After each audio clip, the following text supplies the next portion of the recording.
नमस्कार, मैं चुनचुन कुमार। स्वागत है झारखंडी हिंदी न्यूज पर। चलिए जानते हैं आज की छोटी बड़ी सभी महत्वपूर्ण खबरों को।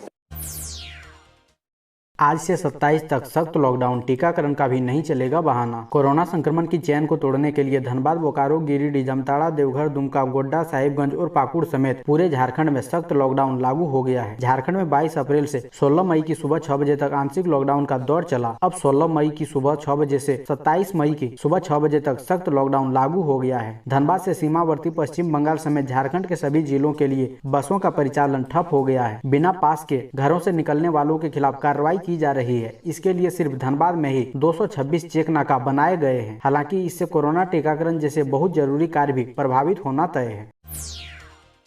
वैक्सीनेशन के लिए ई पास की अनिवार्यता नहीं होगी। रांची जिला प्रशासन की ओर से ई पास की वैधता के बारे में विस्तार से जानकारी दी गई है। इसके तहत वैक्सीनेशन के लिए ई पास की अनिवार्यता नहीं होगी। इसके अलावा विविध श्रेणियों में तिथि और समय का निर्धारण किया गया है।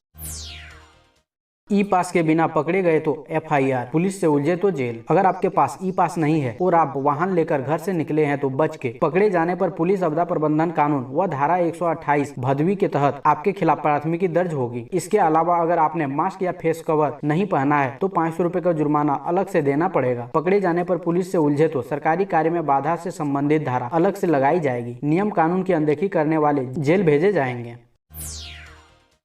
झारखंड के मंत्री को अस्पताल संचालन ने दी खुली चुनौती, बोले ऐसे स्वास्थ्य मंत्री को कूट दूंगा। झारखंड के आदित्यपुर स्थित निजी अस्पताल 111 सेव लाइफ अस्पताल के संचालक डॉक्टर OP आनंद ने स्वास्थ्य विभाग व स्वास्थ्य मंत्री को चुनौती दी है। इसका वीडियो वायरल होते ही हड़कंप मच गया। वीडियो में डॉक्टर आनंद ने कहा है कि स्वास्थ्य मंत्री के आदेश पर विभाग की टीम उनके अस्पताल में जाँच करने आई। उनके यहाँ 8 मरीज भर्ती है, उनका इलाज करते हुए चुप रहा, वरना ऐसे मंत्री और अधिकारियों को कूट कर रख देता। दरअसल यह वाकया तब हुआ जब सरायकेला खरसावां जिले के सिविल सर्जन डॉक्टर वरियल मार्डी के नेतृत्व में 3 सदस्यीय टीम जांच के लिए आई। निरीक्षण के बाद मीडिया से बात करते हुए डॉक्टर आनंद ने स्वास्थ्य मंत्री और जांच टीम पर जमकर भड़ास निकाला। उन्होंने कहा कि मरीजों का लिहाज किया, वरना ऐसे अधिकारियों को दौड़ा दौड़ा कर पीटता।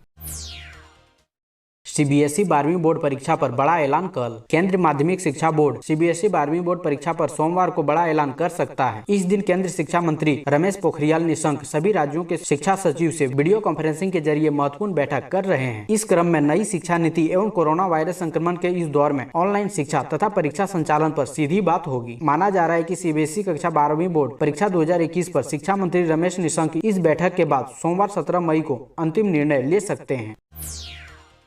10 जून तक BIT मेसरा के विभिन्न पाठ्यक्रमों में विद्यार्थी ले सकेंगे दाखिला। BIT मेसरा में दाखिले का दौर अब भी जारी है। 10 जून तक विद्यार्थी M.Tech, M.Pharma, MUP और MSc प्रोग्राम के लिए दाखिला ले सकते हैं। विद्यार्थियों को दाखिला ऑनलाइन लेना होगा। वेबसाइट पर इस संबंध में दिशा निर्देश जारी किया गया है। www.bitmesra.ac.in पर विद्यार्थी जाकर अपना ऑनलाइन आवेदन जमा कर सकते हैं। 10 जून के बाद आवेदन स्वीकार नहीं किए जाएंगे।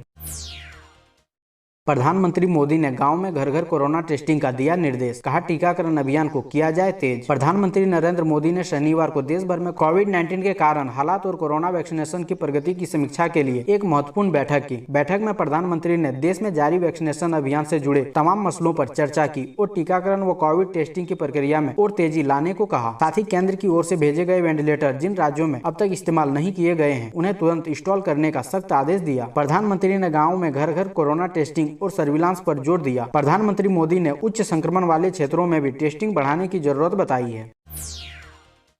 भाई के बाद झारखंड के शिक्षा मंत्री जगन्नाथ महतो के साला का निधन, जीतपुर गांव में पसरा मातम। झारखंड के शिक्षा मंत्री जगन्नाथ महतो के साला 65 वर्षीय बोधराम महतो का निधन हो गया है। उन्होंने शनिवार को बोकारो के एक निजी अस्पताल में अंतिम सांस ली। उन्हें सांस लेने में दिक्कत थी, कोरोना जैसे लक्षण थे। महतो के निधन की सूचना मिलते ही गोमो के जीतपुर गाँव में मातम पसर गया। शाम को जमुनिया घाट पर महतो का अंतिम संस्कार किया गया। महतो के पूर्व अजय महतो ने बताया कि उनके पिता को सांस लेने में परेशानी थी। 15 दिन से इलाज चल रहा था। डॉक्टर ने मौत का कारण हृदय रोग बताया है। बोधराम महतो का निधन झारखंड के शिक्षा मंत्री जगन्नाथ महतो के लिए गहरा सदमा है। एक सप्ताह पहले झारखंड के शिक्षा मंत्री के भाई वासुदेव महतो का रांची के मेडिका में निधन हो गया था। वह कोरोना से संक्रमित थे।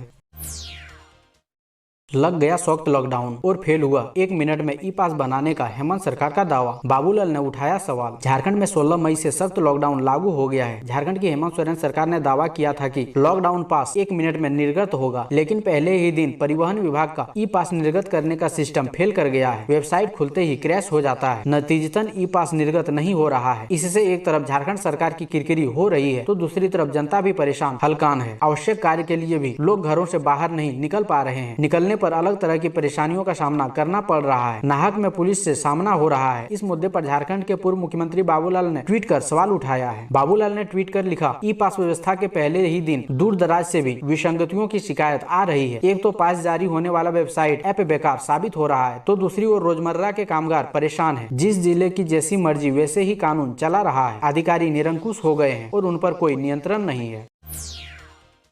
झारखंड डीजीपी ने मिनी लॉकडाउन के दौरान लॉ एंड ऑर्डर चुस्त दुरुस्त करने का दिया निर्देश। पुलिस अफसरों को दिए कई सुझाव। कोरोना वायरस संक्रमण की चेन को तोड़ने के उद्देश्य से 16 मई से मिनी लॉकडाउन को सख्ती से पालन करने को लेकर झारखंड डीजीपी नीरज सिन्हा ने राज्य के पुलिस पदाधिकारियों को कई निर्देश दिए। शनिवार को पुलिस मुख्यालय स्थित सभागार में जिलों के एसएसपी, एसपी रेंज डीआईजी और रीजनल आईजी के साथ वीडियो कॉन्फ्रेंसिंग के माध्यम से बैठक की। पुलिस मुख्यालय में आयोजित बैठक में डीजीपी नीरज सिन्हा ने पुलिस अधिकारियों को स्वास्थ्य सुरक्षा सप्ताह के दौरान राज्य के मुख्य सचिव द्वारा निर्गत आदेशों का कड़ाई से अनुपालन करने का पुलिस अधिकारियों को निर्देश दिए। साथ ही लॉ एंड ऑर्डर भी चुस्त दुरुस्त रखने को कहा।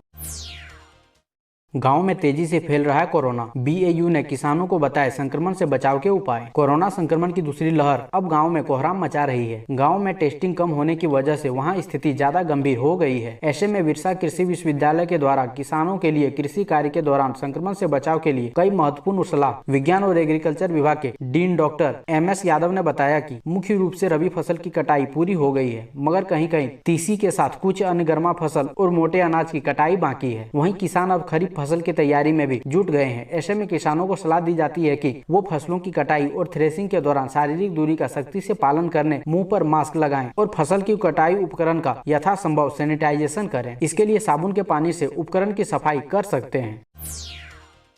अगर नहीं मिला 8वीं किस्त तो परेशान ना हो। इस टोल फ्री नंबर 1800115526 पर करें शिकायत। प्रधानमंत्री किसान सम्मान निधि योजना के तहत प्रधानमंत्री नरेंद्र मोदी ने देश के किसानों के खाते में 8वीं किस्त जारी कर दी है। इस योजना के तहत केंद्र की मोदी सरकार किसानों के खाते में हर 4 महीने में 2000 रुपए और 1 साल में कुल 6000 रुपए भेजती है। यह योजना 1 दिसंबर 2018 को लागू हुई थी। इसके तहत सभी छोटे और सीमांत किसानों को योजना का लाभ मिलता है। इस योजना के तहत झारखंड के करीब 11 लाख किसानों के खाते में रुपए पहुंचते हैं। 8वीं किस्त प्रधानमंत्री ने 14 मई को जारी की है। धनबाद समेत झारखंड के जिन किसानों के खाते में अभी तक रुपए नहीं पहुंचे हैं, उन्हें चिंतित होने की जरूरत नहीं है। आप टोल फ्री नंबर पर कॉल करके शिकायत कर सकते हैं। आपका पैसा मिल जाएगा। दोस्तों, अभी तक चैनल को सब्सक्राइब नहीं किए तो सब्सक्राइब कर लें और साथ ही वीडियो को लाइक जरूर करें। बस स्टैंड पर बाथरूम गई नवविवाहिता 1 घंटे तक नहीं लौटी। पति खोजने निकला तो खिसक गई पैरों तले की जमीन। झारखंड के गढ़वा से चौंकाने वाली खबर है। यहाँ मायके से एक नवविवाहिता अपने पति के साथ ससुराल के लिए चली, लेकिन बस स्टैंड पर पति को चकमा देकर अपने प्रेमी के साथ फरार हो गई। गढ़वा जिले के रंका थाना क्षेत्र के कटरा निवासी संतोष कोरवा की पत्नी दृष्टि मायके से ससुराल आने के दौरान बीच रास्ते में पति को चकमा देकर फरार हो गई। यह घटना बीते मंगलवार की बताई जा रही है। जानकारी के अनुसार सृष्टि अपने पति के साथ भवनाथपुर थाना क्षेत्र के सिंदुरिया गांव स्थित मायके से लौट रही थी। उनकी शादी पिछले महीने 26 अप्रैल को हुई थी। अरब सागर में आने वाले चक्रवाती तूफान टाउटे से फिर बदलेगा मौसम, होगी बारिश। रविवार को राजधानी रांची में सुबह मौसम मुख्य रूप से साफ है। आसमान में छोटे छोटे बादल के टुकड़े भी देखे जा सकते हैं। हल्की हवा से लोगों को गर्मी का एहसास कम हो रहा है। वहीं शनिवार की शाम रांची के कई इलाकों में हल्की बूंदाबूंदी से दिन की गर्मी से लोगों को राहत मिली। मौसम विभाग के अनुसार झारखंड के मौसम में 17 मई से फिर बदलाव होगा, मगर इसके लिए किसी चेतावनी की घोषणा नहीं की गई है। इस बार मौसम में बदलाव अरब सागर में आने वाले चक्रवाती तूफान टाउटे की वजह से होगा। विनोबा भावे विश्वविद्यालय 26 मई तक बंद। ऑनलाइन परीक्षा लेने की तैयारी शुरू। झारखंड सरकार के आदेशानुसार विनोबा भावे विश्वविद्यालय हजारीबाग के सभी स्नातकोत्तर विभाग, स्ववित्त पोषित विभाग, परीक्षा विभाग एवं विश्वविद्यालय कार्यालय 13 मई 2021 से 26 मई 2021 तक बंद रहेंगे। इस दौरान विश्वविद्यालय के शिक्षकों और शिक्षकेतर कर्मचारियों को मुख्यालय में रहते हुए अपने कार्य का संपादन घर से करना होगा। साथ ही शिक्षक ऑनलाइन कक्षाएं समय सारणी अनुसार लेते रहेंगे। आवश्यकता अनुसार ऑनलाइन आंतरिक परीक्षा भी ली जा सकती है। पदाधिकारी एवं एवं कर्मचारियों को आवश्यकता अनुसार प्रशासनिक कार्यालय बुलाया जा सकता है। इस आशय की जानकारी विनोबा भावे विश्वविद्यालय कुल सचिव कार्यालय से दी गई है। स्कूलों में चल रही 10वीं बोर्ड रिजल्ट की तैयारी। सीबीएसई ने 11 जून तक स्कूलों से मांगा डाटा। सीबीएसई के निर्देश के बाद 10वीं रिजल्ट बनाने की प्रक्रिया शुरू कर दी गई है, क्योंकि इस साल 10वीं बोर्ड की परीक्षा नहीं होनी है। सभी स्कूलों को रिजल्ट तैयार करने का निर्देश दिया गया है। बोर्ड ने स्कूलों को 18 पेज का नोटिफिकेशन भेजा गया है। स्कूलों की ओर से इंटरनल असेसमेंट के तर्ज पर अंक दिए जाएंगे। 100 अंक के पेपर में 20 अंक मूल्यांकन के आधार पर दिए जाएंगे। फिलहाल स्कूलों को इसका डेटा 11 जून तक सीबीएसई की वेबसाइट पर अपलोड कर देना है, जबकि बोर्ड परीक्षा के लिए शेष अंक यानी 80 अंक मूल्यांकन कमेटी की ओर से दी जाएगी। इसके लिए 10 अंक यूनिट टेस्ट, अर्धवार्षिक परीक्षा से 30 अंक और प्री बोर्ड परीक्षा के आधार पर 40 अंक दिए जाने का खाका तैयार किया गया है।